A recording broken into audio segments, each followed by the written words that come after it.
Nosso universo é um conjunto elegante de mais de 1 bilhão de galáxias, cada uma abrigando 100 bilhões de estrelas. Ainda não se sabe quantos planetas existem. Nós sabemos que a Terra fez sua residência na galáxia Via Láctea. Nosso planeta azul orbita o Sol como uma pedra de safira, o único corpo celestial conhecido até agora a ter vida. Mas como nosso mundo chegou aqui? É elementar que queremos saber o que foi que criou o universo e como ele se desenvolveu por mais de 14 bilhões de anos de existência. Pela primeira vez na história, os cientistas têm respostas para algumas dessas perguntas. No sentido de que o universo é tudo que conhecemos, tudo que vemos, e o que o Big Bang faz é nos dizer como chegamos aqui.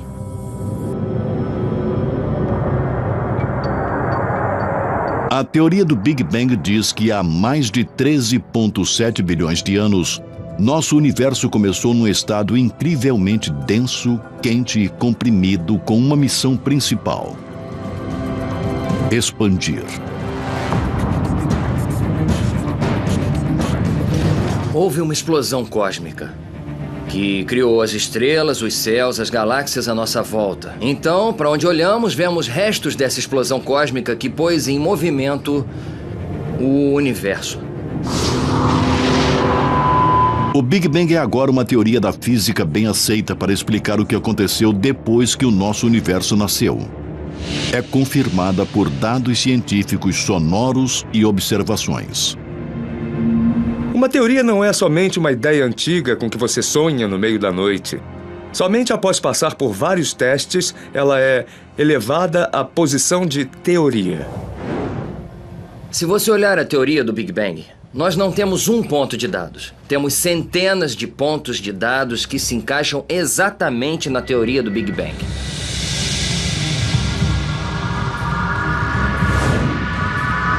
Quando olhamos para o céu à noite, podemos retroceder no tempo até o próprio Big Bang.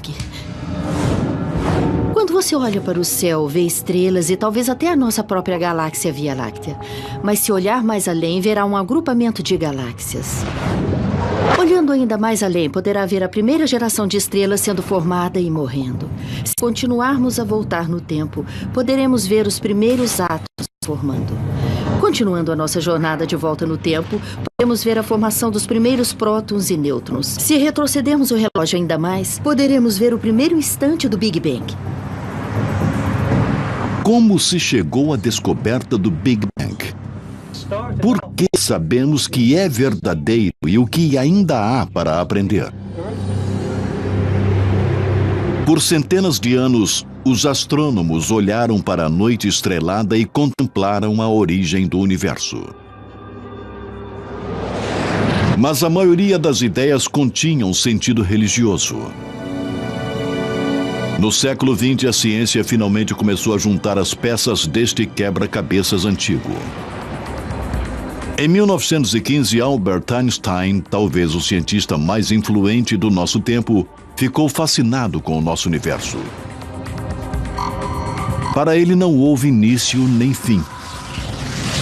Einstein acreditava que o universo era infinito e eterno, mas as crenças pessoais de Einstein contradiziam suas equações que indicavam que o universo teve um começo. A teoria geral da relatividade de Einstein prevê que a gravidade é tecida na estrutura de espaço e tempo, ou espaço-tempo. Ao introduzir massa na gravidade do universo estática, consequentemente toda a matéria no universo se juntará. Em outras palavras, as galáxias cairiam umas sobre as outras. Por outro lado, o universo pode estar se expandindo se nascesse em estado de expansão. Einstein achava que o universo era estático e tal hipótese o satisfazia esteticamente. Então ele introduziu um fator de correção matemático nessas equações que não as tornavam erradas, mas davam uma solução muito especial. Uma solução muito improvável. Um universo estático. Einstein chamou esse fator de correção de constante cosmológica. Os físicos propunham que havia um efeito repulsivo de antigravidade para manter um universo estático. Essa variável cósmica satisfez a comunidade científica que, na época, tinha uma visão estreita do nosso mundo. Se você perguntasse para um astrônomo naquela época o que é o universo para você, ele diria: é fácil, é apenas a galáxia Via Láctea, é tudo o que existe. Ele não se move, é simplesmente uniforme e estático. O modelo ideal de Einstein de um universo estático logo foi derrubado. Nos anos 20, no observatório de Monte Wilson, na Califórnia, o astrônomo Edwin Hubble surgiu com o maior telescópio refletor de seu tempo. Ele permitiu olhar mais distante no espaço do que nunca antes. O Hubble foi assombroso para a descoberta que havia milhares de galáxias além da nossa Via Láctea. Ele fez isso medindo o brilho das estrelas distantes comparadas às estrelas próximas, observando sua radiação eletromagnética desviada para o vermelho. Estamos familiarizados com o som que um carro faz quando passa. Quando ele passa. Isso é o comprimento da onda sonora sendo esticada quando um carro está recuando ou se aproximando. Ondas de luz fazem a mesma coisa. Quando um objeto está se movendo em nossa direção, ele fica mais azul. E quando um objeto está se afastando de nós, ele parece mais vermelho. Isso se chama deslocamento para o vermelho. Por isso, observando se quão vermelho algo parece estar, os astrônomos podem ter uma ideia de sua distância. Aqui está um universo hipotético se expandindo depois do Big Bang. É igual ao nosso universo, onde os adesivos são as galáxias e a bola é o espaço no qual as galáxias estão agrupadas. Isso é exatamente o que nós vemos em nosso universo, onde as galáxias estão se afastando umas das outras. O Hubble comprovou os cálculos que Einstein havia feito, mas que o gênio da ciência ficou relutante em reconhecer. Mas quando Edwin Hubble finalmente mostrou que o universo estava de fato se expandindo, Einstein disse: esse foi o meu maior erro. A descoberta do Hubble de um universo em expansão, conhecida como a Lei de Hubble, se tornou a primeira peça de evidência que apoiaria o Big Bang, uma teoria que veio de uma fonte improvável. Georges Lemaitre, um padre belga e professor de física, estudou as equações de Einstein. Ele calculou que se o universo está se expandindo hoje, ele deve ter sido menor no passado, portanto, ele deve ter tido um início. Lemaitre propôs que nosso universo em expansão emergiu de um átomo primitivo. Ele entendeu as implicações da ideia de Einstein, que se o universo estava se expandindo, então talvez tivesse uma origem em algum tipo de átomo cósmico primordial ou algum tipo de ovo cósmico que, chocado, deu à luz ao universo. Os colegas de George Lemaitre não acreditavam muito no átomo primordial. Sugeriam um evento de criação que talvez beirasse mais a religião e a teologia. Eles preferiam achar que o universo seria tanto estático como a maioria das pessoas pensavam antes disso, ou talvez eternamente se expandindo, se ele realmente estivesse se expandindo como Hubble mostrou. Lemaitre defendeu sua teoria do átomo primordial como puramente científica. Mas o astrônomo britânico Fred Hoyle se opôs firmemente à sua hipótese. Concordando que o universo estava se expandindo, Hoyle propôs que as novas galáxias eram formadas de matéria que vinham sendo feitas constantemente. E assim, o universo sempre teria existido e sempre pareceu o mesmo. Hoyle chamou sua teoria alternativa de o estado estacionário. De fato, Fred Hoyle admitiu ter observado que o universo parecia estar se expandindo. Mas ele disse que não houve um evento de criação, não houve um início. O universo sempre esteve se expandindo e continuaria para sempre a se expandir. Em 1984, durante um programa de rádio em Londres, Hoyle tentou diferenciar sua teoria de estado estacionário com a ideia de Lemaitre do átomo primordial. Ele se referiu à teoria de Lemaitre como Big Bang de Lemaitre, e o nome ficou. Essas duas teorias concorrentes se envolveriam no último e científico duo para determinar a origem de tudo.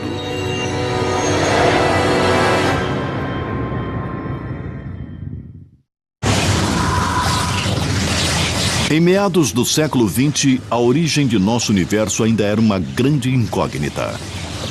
Duas teorias opostas estavam no meio dessa batalha científica: o estado estacionário de Fred Hoyle e a ideia do Big Bang de Georges Lemaitre. Para que as duas teorias fossem provadas, cada uma deveria explicar a origem dos elementos no universo e de que matéria tudo era feito. Havia elementos leves, como o hidrogênio primário e hélio, e elementos pesados, como nitrogênio, carbono, oxigênio e ferro. Sob altas temperaturas, o elemento leve do hidrogênio se funde para formar hélio. Por sua vez, o hélio se funde em elementos mais pesados.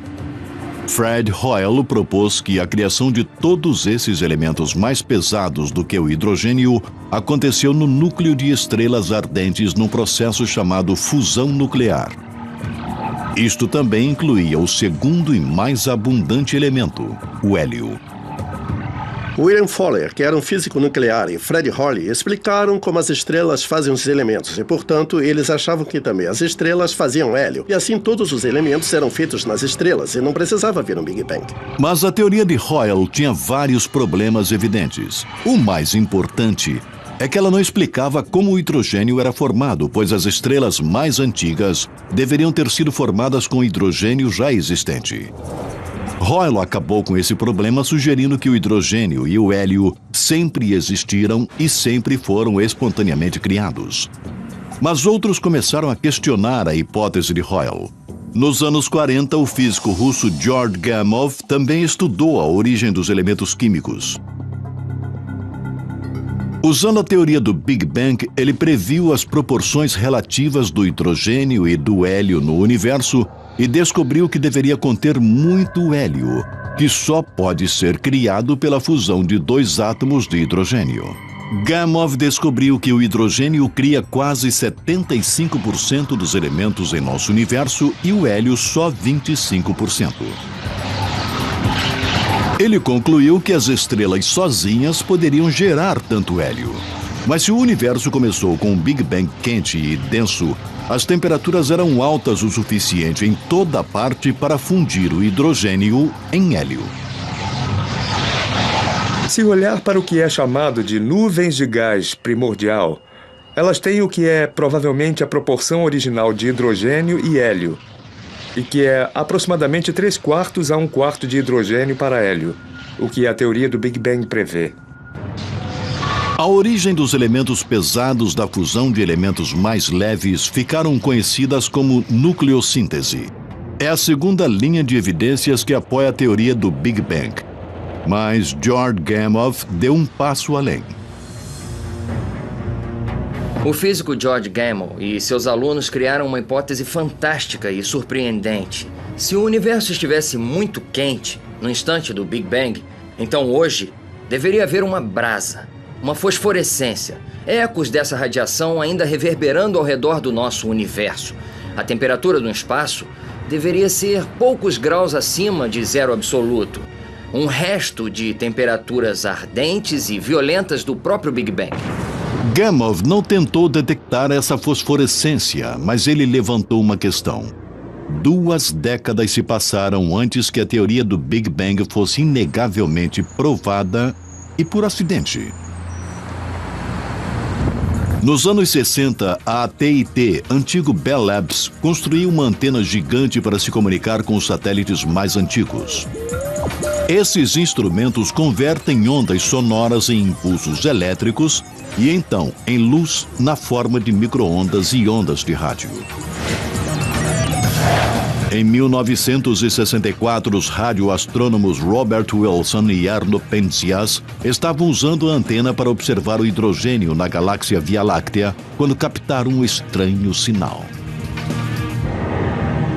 Usando o telescópio gigante localizado em Holmdel, Nova Jersey, Penzias e Wilson escanearam o céu em busca de um som irritante. Para sua surpresa, eles captaram um sinal de radiação fraco em todas as direções. Os astrônomos ficaram perplexos. Eles não conheciam nada no espaço que pudesse gerar tal ruído. A maioria dos cientistas provavelmente o teria ignorado, mas eles perceberam que aquilo era algo sério. Eles procuraram todas as causas possíveis, incluindo pombos e seus excrementos, sobre o radiotelescópio. Na verdade, não havia nada que estivesse produzindo ruído artificialmente. Aquele sinal vinha realmente do próprio universo. E, quando viram isso, entraram em contato com um astrônomo em Princeton que havia teorizado que seria possível observar essa micro-onda ambiente diretamente. Penzias e Wilson descobriram a evidência incontestável. Era o fundo cósmico em micro-ondas. Na verdade, o resto de radiação do Big Bang, como previu o físico George Gamow nos anos 40. O fundo cósmico em micro-ondas mostra como o universo era há aproximadamente 380 mil anos depois do Big Bang. Antes dessa época, o universo era um ensopado denso e opaco de partículas carregadas e radiação na forma de raios gama e raio-x.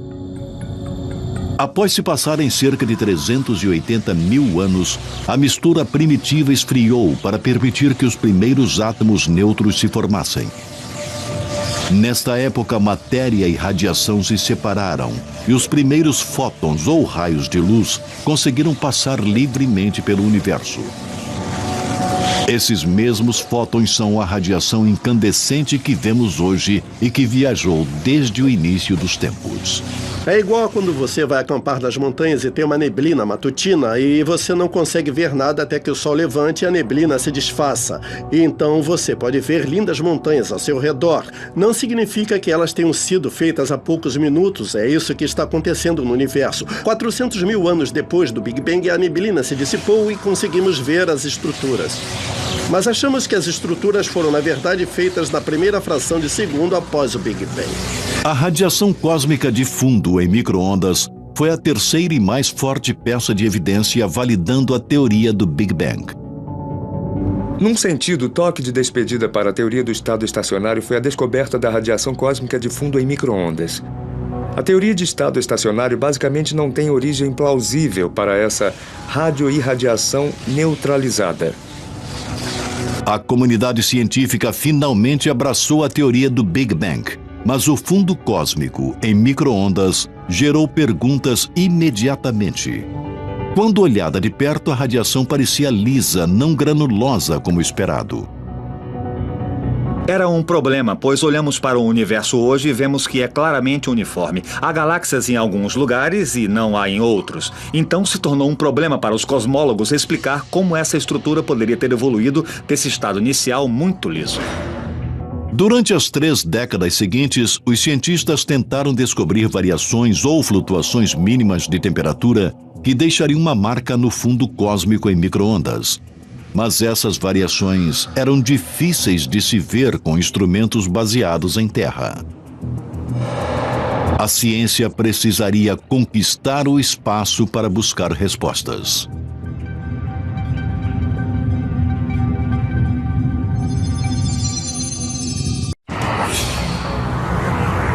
Durante décadas de sua descoberta, os cientistas tentaram descobrir por que radiação cósmica de fundo em micro-ondas, a fosforescência do Big Bang, não criava uma imagem verdadeira de como nosso universo realmente era. Ele parecia ser perfeitamente liso. Então, como poderíamos ter estrelas e galáxias com um início tão uniforme? Em 2001, a NASA finalmente criou a Wilkinson Microwave Anisotropy Probe, ou WMAP. Esse satélite de segunda geração produziu uma série de mapas pontuados que ofereciam uma planta cósmica para a evolução do nosso universo. O WMAP mediu variações mínimas na densidade da temperatura do fundo cósmico em micro-ondas. Essas irregularidades de temperatura finalmente levaram à formação dos aglomerados e superaglomerados de galáxias. Havia pontos quentes, 30 milionésimos de 1 grau mais quente, e pontos frios, 30 milionésimos de 1 grau mais frios. E essas irregularidades basicamente nos dizem que existem agrupamentos de massa antigos na história do universo, que poderiam então oferecer as sementes onde os aglomerados de galáxias desintegraram. O WMAP também ajudou a confirmar a idade do universo, entre 13,7 e 13,8 bilhões de anos. Mas mesmo com as informações captadas do WMAP, ainda havia grandes problemas com a teoria do Big Bang. O fundo cósmico em micro-ondas revelou que a temperatura no espaço era estranhamente uniforme.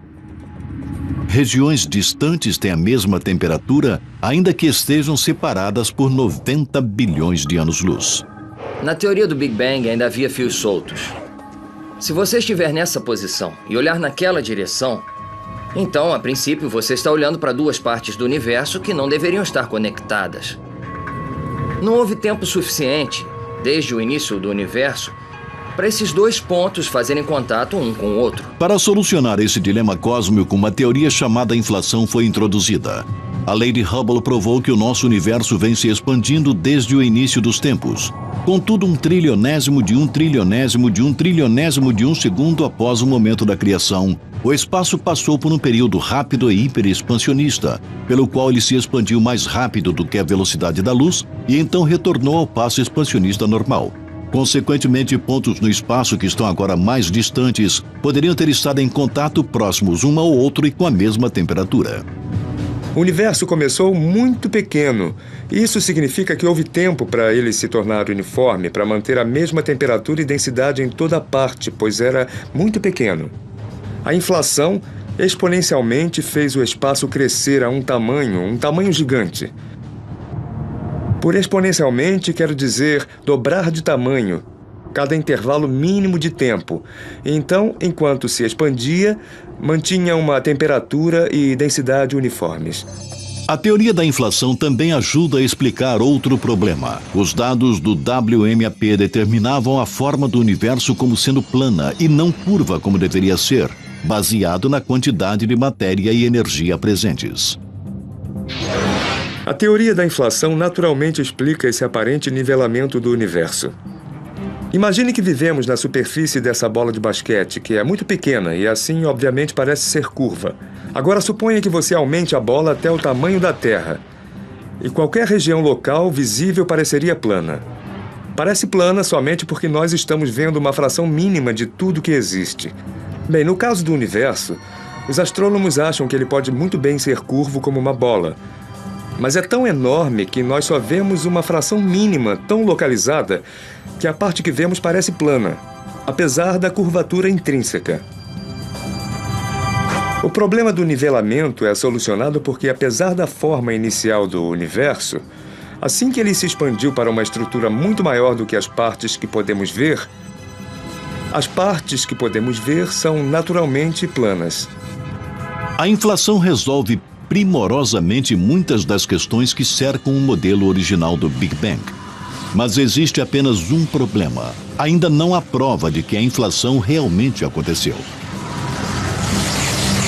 Tivemos a ideia de que o universo começou num estado quente, denso e está expandindo, e a ideia do Big Bang. Nós temos uma teoria agora que acrescentamos a ela chamada inflação, sobre que parte daquele processo deu certo.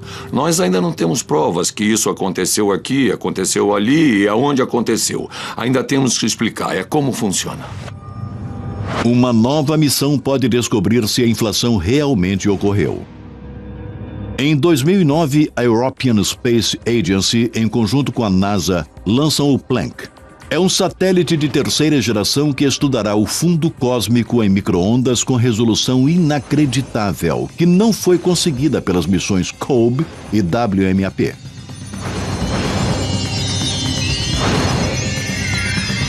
Se você vai a um parque de diversões e se olha num daqueles espelhos engraçados, a imagem que você vê de si mesmo está distorcida. Mas já que você sabe como deverá aparecer, você pode deduzir que aquele espelho estava distorcido. Com o Planck, nós podemos ver as distorções dele e dessas distorções nós poderemos aprender algo, não só sobre o início do universo, mas algo sobre a matéria no universo nos dias de hoje.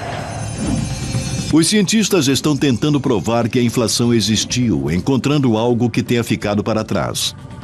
Ondas gravitacionais são vibrações no tecido do espaço-tempo que são emitidas por objetos em movimento. Einstein previu que as ondas gravitacionais existiram, mas elas nunca foram diretamente observadas. Ainda se a inflação realmente ocorreu, o evento expansionista energético deveria ter emitido uma onda de gravidade que ainda é ressonante até hoje. Vai chegar o dia em que tudo terminará. Na fronteira da Suíça e França, o laboratório de física chamado CERN acolhe a maior e mais complexa máquina científica já construída.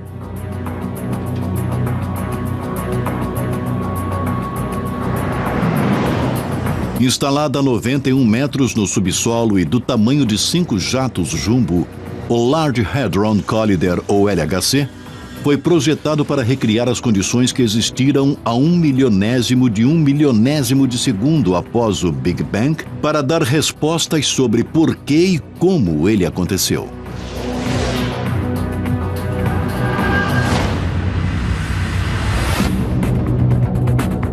Partículas subatômicas chamadas prótons são enviadas unindo a 27 quilômetros no subsolo, curso circular em direções opostas a mais de 99,9% da velocidade da luz.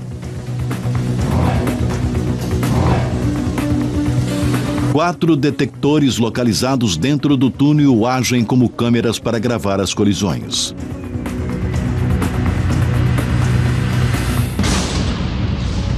Quando os prótons se chocam, sua massa e velocidade combinadas irão com sorte formar novas partículas, que podem ter estado presentes a nanosegundos após o Big Bang e se dissolveram. Essas partículas poderiam esclarecer a origem das partículas fundamentais da natureza.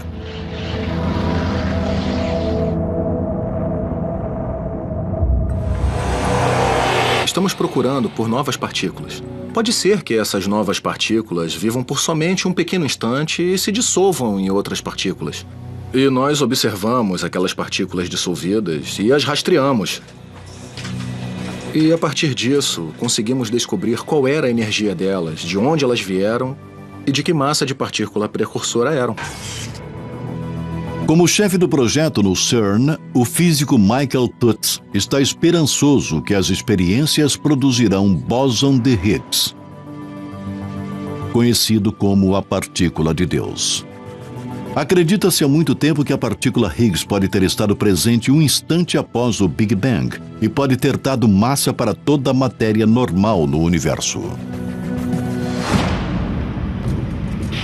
Uma das principais razões para a construção do LHC foi descobrir essa partícula Higgs, que, de certa forma, é uma espécie de santo graal da física das partículas, porque é a última peça restante do quebra-cabeças do qual não temos uma evidência experimental.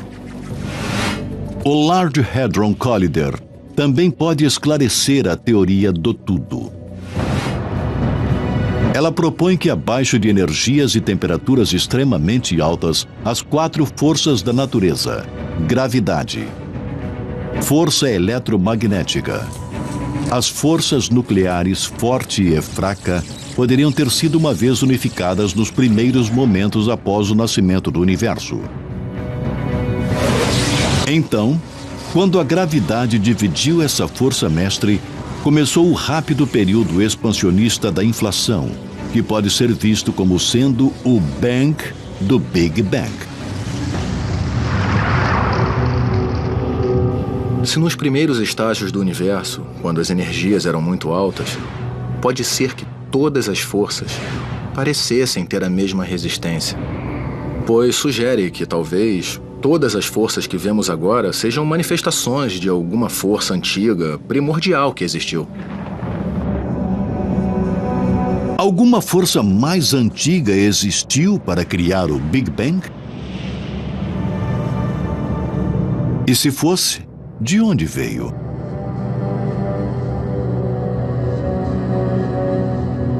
A teoria inflacionária faz muito mais do que ajustar dados. A teoria prevê que poderia ter havido um período pré-inflacionário. Ela diz que se o Big Bang aconteceu uma vez, poderia acontecer de novo. E de novo. E de novo. E de novo. Muitos físicos teóricos concordam com um pré-Big Bang, em que o nosso universo pode ser, na verdade, o resultado de um universo pré-existente.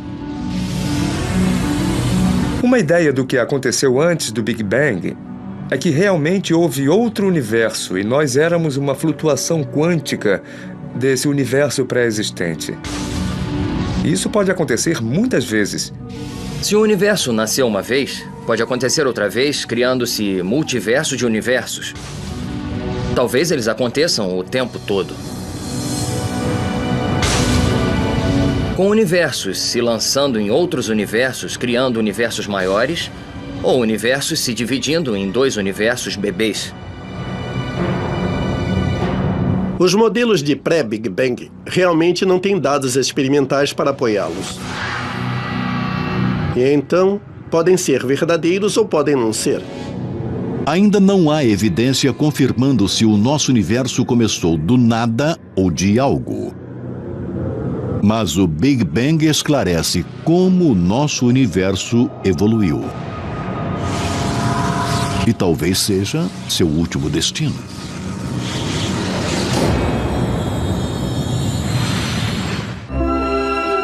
Olhando em volta, qual é a pessoa mais sexy?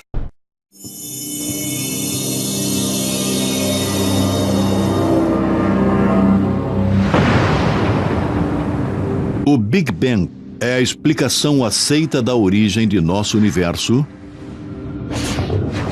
de acordo com dados científicos, observações e teorias de físicos e matemáticos. Eis um cronograma do que achamos que aconteceu.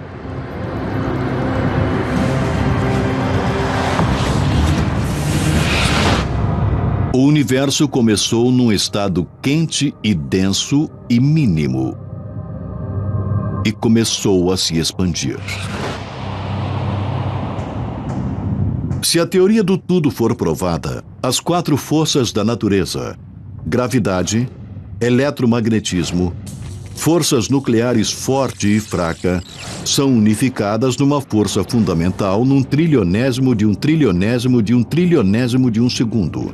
Enquanto o universo continua a se expandir e a gravidade fria se separa das outras 3 forças. Ao mesmo tempo, o universo se expande de porções mínimas do diâmetro de um próton para mais de 1 bilhão de anos-luz em uma fração de segundo. Esse processo de hiperexpansão chamado inflação dispôs as sementes de estrutura por todo o universo e mantém sua temperatura quase uniforme.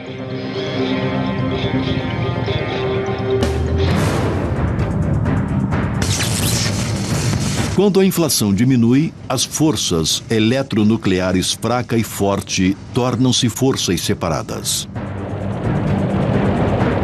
Elas interagem com o mar de partículas e antipartículas para criar uma sopa cósmica de energia. 100 segundos após o Big Bang, as temperaturas caíram para 1 bilhão de graus. Prótons e nêutrons se fundem pela força nuclear forte para criar o núcleo de hidrogênio pesado. Levados pela temperatura intensa e pressão, a fusão nuclear converte o núcleo do hidrogênio pesado em hélio. Após alguns minutos, cerca de 1/4 do hidrogênio é convertido em hélio que, por sua vez, produzirá elementos mais pesados. Por centenas de milhares de anos, a matéria e a radiação são unificadas em nebulosa. Então, 380 mil anos após o Big Bang, a matéria e a radiação se separam, permitindo que os fótons ou os raios de luz viajem desimpedidos pelo espaço. O universo enevoado se torna transparente, permitindo que os fótons que fazem o fundo cósmico em micro-ondas sejam vistos. Quando o universo está com algumas centenas de milhões de anos, a gravidade atrai o hidrogênio e o gás hélio para formar nuvens que se dissolvem, formando as primeiras estrelas.